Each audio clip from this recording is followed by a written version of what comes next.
Hoy el invitado especial, don Edwin Rosal, que nos comparte el tema el arte de aprender y desaprender. ¿Cuándo inició a conocer los temas el arte de aprender y desaprender usted? Sí, Oscar, gracias por tomar en cuenta mi opinión. En realidad, por el hecho de ser docente, abordamos precisamente el tema de cómo aprender, de cómo aprenden las personas y en qué momento aprenden las personas. Pues todas las personas aprendemos. El concepto de educación dice que la educación es un proceso permanente de perfeccionamiento de la persona.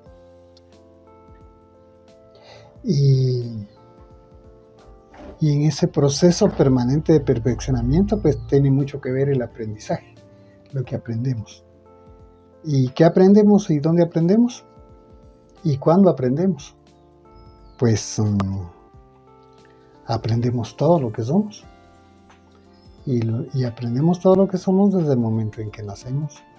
Aprendemos a conocer la voz primero de nuestra mamá, de las personas que están a nuestro alrededor.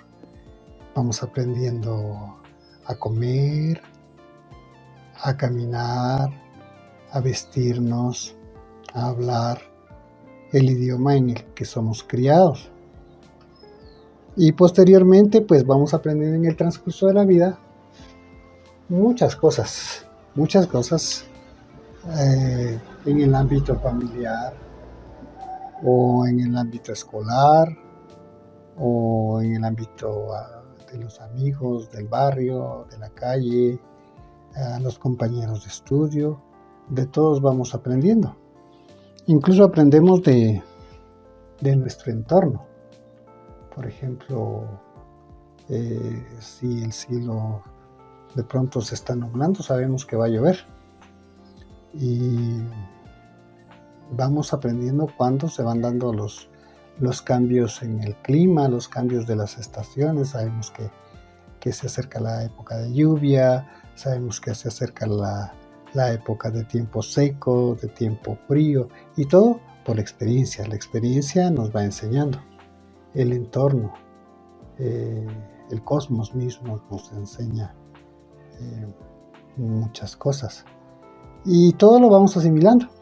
Tenemos una capacidad de aprendizaje extraordinaria, porque en todo el tiempo aprendemos, todo aprendemos, principalmente en la época de la infancia.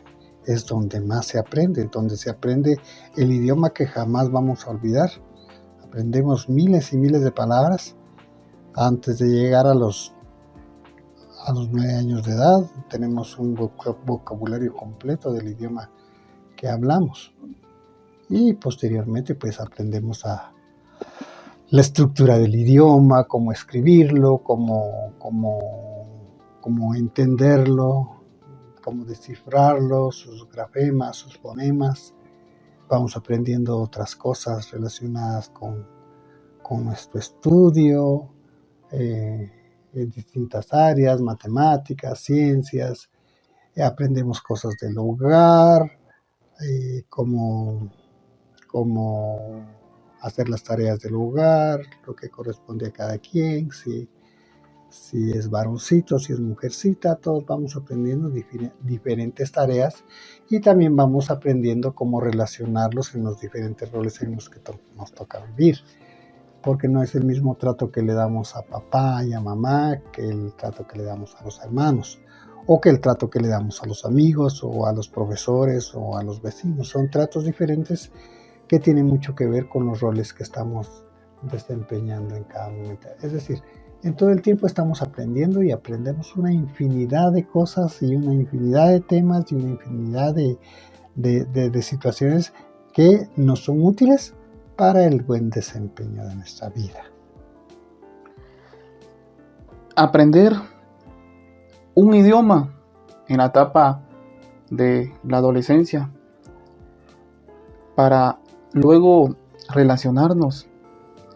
Es necesario decir bien las palabras con los amigos, con la familia, en la escuela. Si estamos hablando de un segundo idioma o del idioma, idioma con el que hemos aprendido inicialmente. Con el idioma que hemos aprendido inicialmente. Con el idioma se trata de lo que decíamos inicialmente, pues es un proceso de perfeccionamiento. Entonces, claro, cada cosa que aprendemos, cada tema que aprendemos, debemos aprenderlo lo mejor posible y desempeñarlo lo mejor posible para sacarle el mejor provecho al conocimiento que tenemos. Diferentes lugares para continuar aprendiendo o aprender. ¿Dónde considera mejor el aprendizaje? Usted como docente.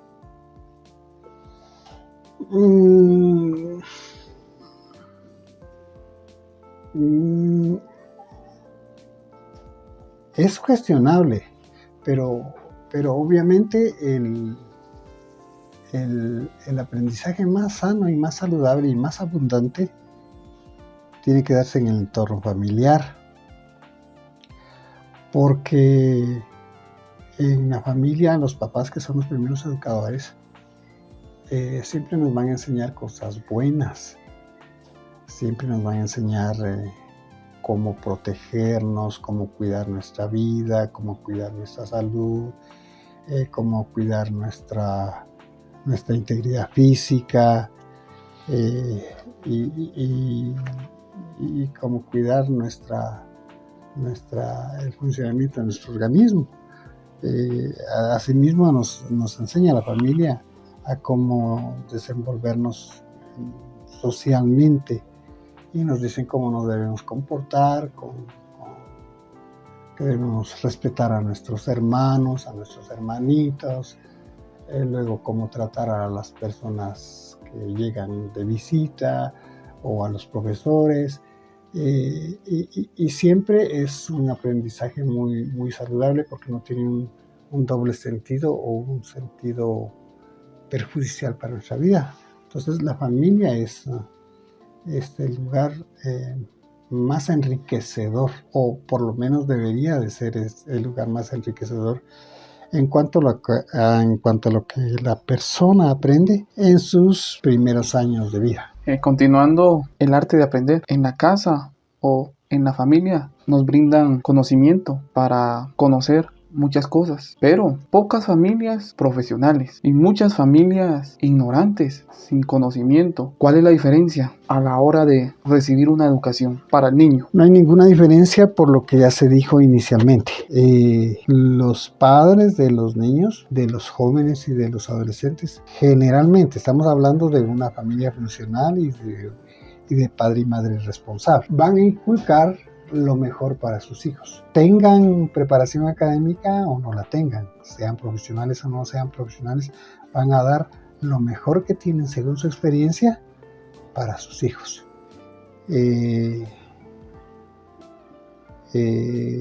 No encuentro diferencia, no encuentro cuál sea en estas dos alternativas la mejor opción para el niño. Considero que no hay diferencia. Muy bien, continuando con el arte de aprender. En la calle, ¿cómo aprendemos? La edad joven, niño joven, es la edad más apropiada y para que la persona aprenda.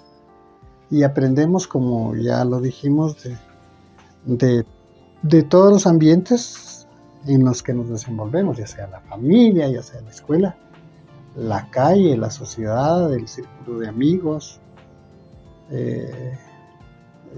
los compañeros de estudio, de todos aprendemos.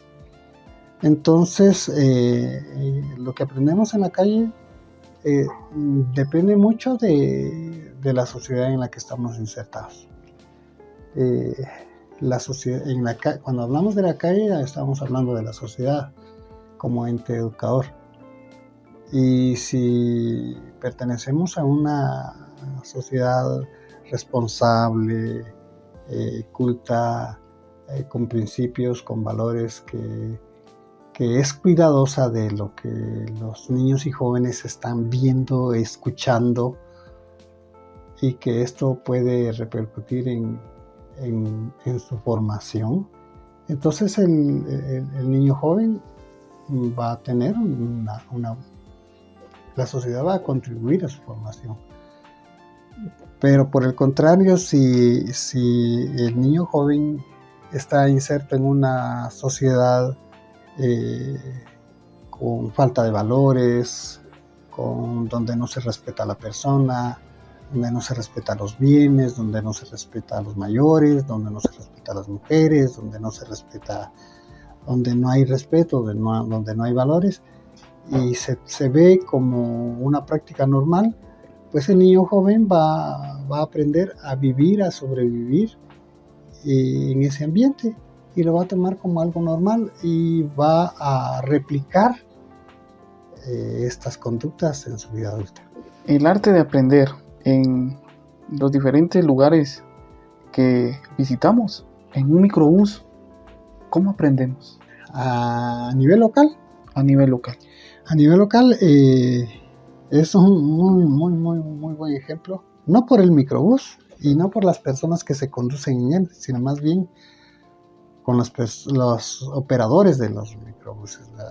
En nuestra sociedad acá, pues vemos que desafortunadamente, como una irresponsabilidad, como una práctica irresponsable de las personas quienes administran, en este caso el municipio, permiten que el volante y el servicio de transporte colectivo de personas esté en manos de gente que realmente no tiene escrúpulos para hablar, no tiene la menor consideración y el menor respeto para las personas que se conducen en este tipo de transporte, porque empezando con la forma en que hacen que la persona ascienda o descienda del vehículo, o la música estridente, que más que música es ruido molesto. No toman en cuenta que hay personas que van con alguna dolencia, con algún malestar,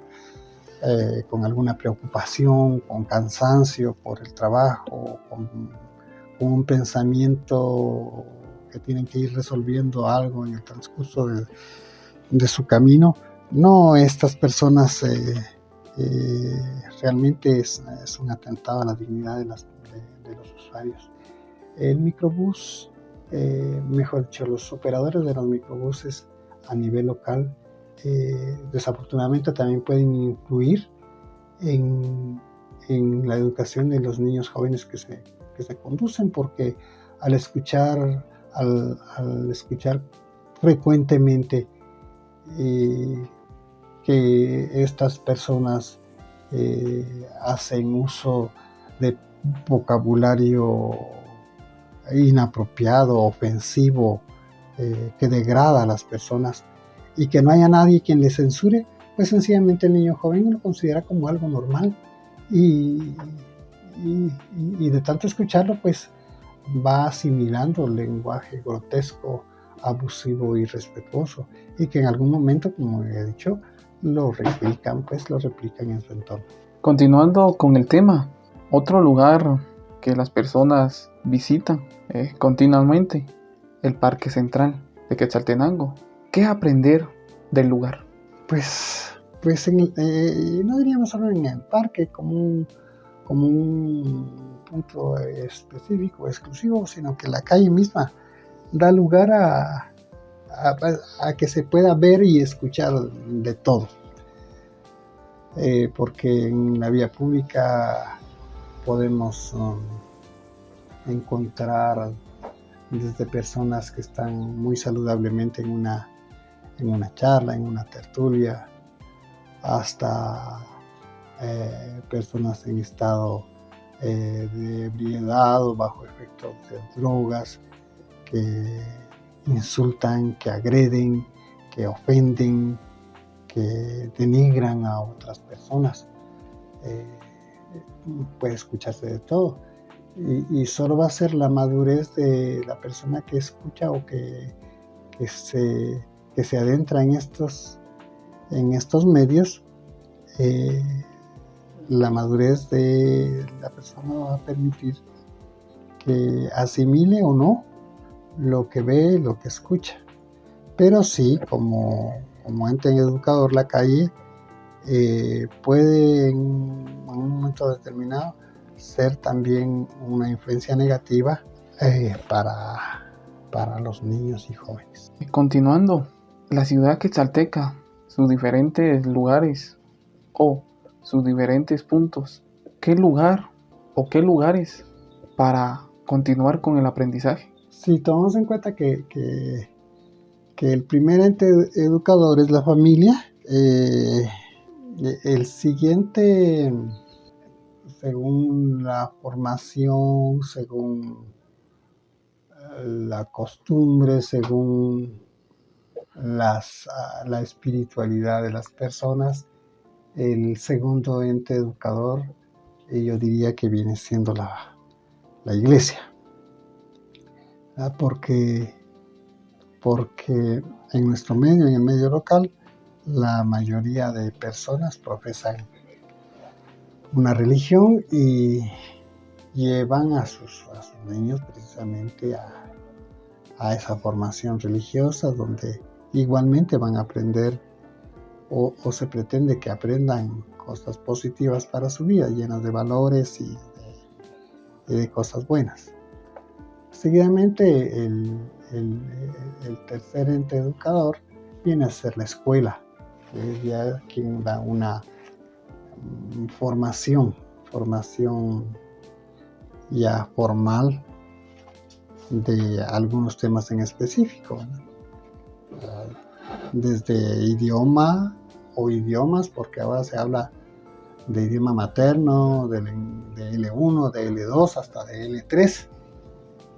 Entonces se aprende idiomas, se aprenden temáticas específicas como las que se están abordando últimamente, como emprendimiento, empoderamiento, temas que son nuevos, y los cursos tradicionales que trabajo siempre en la escuela, que es el conocimiento de la naturaleza, las ciencias naturales, el conocimiento de la sociedad y su funcionamiento a través de los estudios sociales.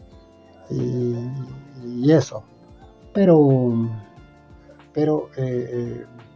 más que todo la escuela es una instancia formadora en temas específicos que los conocemos como cursos o materias, asignaturas, pero la educación propiamente está en manos de la familia, de la iglesia y del entorno, el entorno en que se encuentra la persona.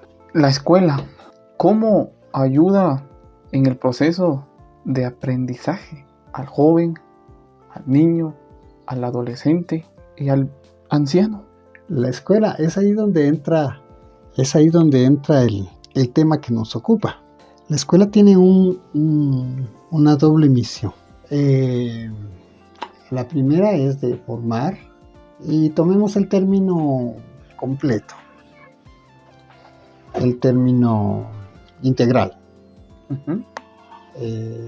La escuela pretende educar de manera integral al individuo, digamos, llamémosle niño, niña, joven, adolescente, señorita, jovencito. Y más allá de la edad juvenil, ya más formal, podríamos incluso llegar a la universidad, los jóvenes ya universitarios. O sea, se pretende una formación integral de la persona. Sí. Y hablamos inicialmente que la educación es proceso de perfeccionamiento de la persona. Y es un concepto muy extenso, muy fuerte cuando hablamos de perfeccionamiento de la persona, porque somos imperfectos. Pero la escuela, como ente educador, la educación formal pretende precisamente, y la sociedad que delega en la escuela esa formación, pretende que sea una formación integral y un proceso de perfeccionamiento de la persona de manera integral. Pero cuando el niño o joven llega a la escuela, desafortunadamente ya ha aprendido, o afortunadamente ya ha aprendido muchas cosas. De su familia, de su casa, de sus amiguitos, de lo que escuchan y ven en la calle, en la televisión, en los medios de comunicación. Y en la mayoría de los casos, pues, la palabra o el aprendizaje que los niños y los jóvenes reciben de su casa, de sus papás, de su familia, ya se convierte en ley. Eso ya se aprendió y eso así es, y eso no se puede cambiar.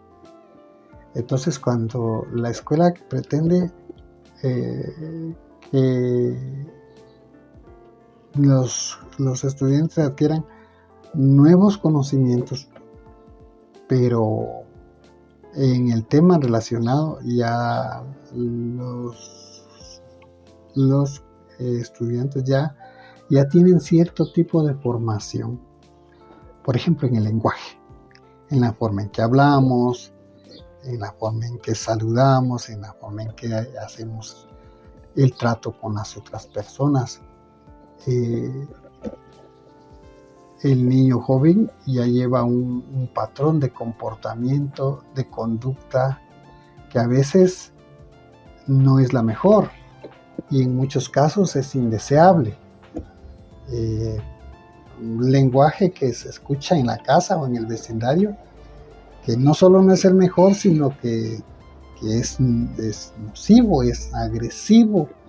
Hay niños que son agresivos por lo que ven en su casa, peleas, el trato descortés o abusivo entre los miembros de la familia, entre los vecinos, que se gritan, que se dicen cosas feas, que hablan con lenguaje inapropiado, y el niño escuchando todo eso, pues lo va adquiriendo, lo hace como propio, y al momento en que la escuela quiere corregir eso, es algo que cuesta. Entonces, la escuela o la educación formal tiene ahora una doble tarea. No solo tiene que enseñar, sino que tiene que promover que los hábitos negativos, los hábitos agresivos, violentos, hábitos indeseables, lenguaje indeseable, comportamiento indeseable del niño joven, tiene que desaparecer. Y entonces tiene que procurarse que el niño y el joven se convenzan de que hay una forma mejor o más correcta de comportarse socialmente, o un lenguaje que sea más apropiado, más sano, más saludable. Y tenemos que hacer, o tiene la escuela que hacer, que el niño saque de su mente, de su conciencia, de su pensamiento y de sus actitudes todas aquellas que son malas. Ese es el proceso de desaprender, que más que un arte es un proceso permanente. Como el proceso educativo es un proceso permanente de perfeccionamiento, dentro de ese proceso permanente de perfeccionamiento entra el proceso de desaprender cosas negativas que como personas individuales, la sociedad o la familia nos ha hecho adquirir como actitud normal, pero que la escuela nos tiene que hacer entender que hay actitudes que parecen normales, que en nuestro entorno son normales, pero que no son aceptables ni son buenas. Entonces hay que cambiarlas y la escuela tiene que hacer que el educando desaprenda estas cosas. O sea, el desaprender es el hecho de que el estudiante en la educación formal se convenza de que ciertos conocimientos y hábitos que tiene no son los correctos, no son positivos y que los tiene que cambiar, que los tiene que olvidar, que los tiene que eliminar de su proceder para alternarlos por otros que son aceptables socialmente y positivos y favorables para su vida.